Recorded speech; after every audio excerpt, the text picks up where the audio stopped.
क्या आपको भी टैक्स में पैसे बचाने हैं? तो ऐसे में आप सेक्शन 80C के बारे में सोचते हैं, जिसमें आप 1.5 लाख तक का पैसा टैक्स में बचा सकते हैं। लेकिन मैं आज आपको एक ऐसे सेक्शन के बारे में बताऊंगी जो आपको झटपट से टैक्स एक्सेप्शन देगा। तो देर किस बात की, आइए चलते हैं हमारी वीडियो में आगे और जानते हैं इस सेक्शन के बारे में।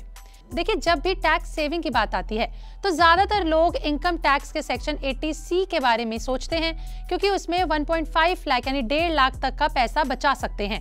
हालांकि इनकम टैक्स एक्ट के तहत कई ऐसी दूसरी धाराएं भी मौजूद हैं जो आपको अच्छा खासा टैक्स सेविंग का फायदा दिला सकती हैं। उनमें से एक है सेक्शन 1013A, जी हाँ, जिसके तहत आप हाउस रेंट अलाउंस यानी कि HRA पर टैक्स सेव कर सकते हैं। पहले तो आप ये जान लें कि हर एम्प्लॉय को HRA जरूर मिलता है, क्योंकि ये सैलरी का इंपॉर्टेंट हिस्सा, बहुत ही जरूरी पार्ट है और इससे टैक्स बचाने में मदद मिलती है। हालांकि इसके लिए रेंट देना जरूरी है। हालांकि HRA को लेकर लिमिट भी मौजूद है और साथ में कुछ जरूरी शर्तें भी। इनकम टैक्स एक्ट के section 1013A HRA tax exception के दायरे में आता है। अगर कैलकुलेशन की बात करें तो इसमें क्रॉस टैक्सेबल इनकम निकालने से पहले इस पार्ट को आपकी टोटल इनकम से माइनस कर दिया जाता है।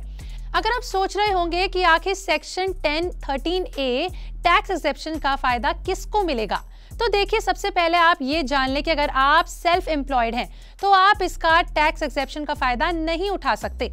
वहीं अगर आप अपने खुद के घर में रहते हैं, इसका फायदा तब भी आप नहीं उठा सकते।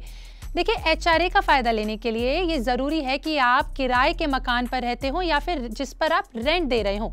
अब सवाल ये है कि अगर एम्प्लॉय रेंट पर नहीं रह रहा है, वो कैसे HRA का फायदा उठा सकता है और कैसे वो इसको क्लेम कर सकता है।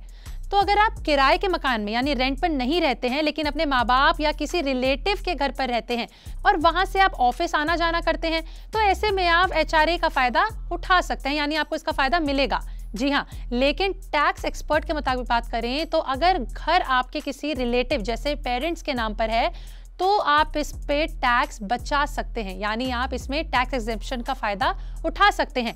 टैक्स एक्सेप्शन के लिए माता पिता को रेंट देना जरूरी है। इसमें आपको रेंट एग्रीमेंट और रेंट रिसिप्ट की जरूरत होगी। हालांकि रेंट का टोटल अमाउंट माता पिता की इनकम के रूप में दिखाना होगा और अगर आप टैक्स के दायरे में आते हैं तो रेंट अमाउंट उनकी टोटल अमाउंट में जुड़ जाएगा और उन्हें इसमें टैक्स जमा करना होगा।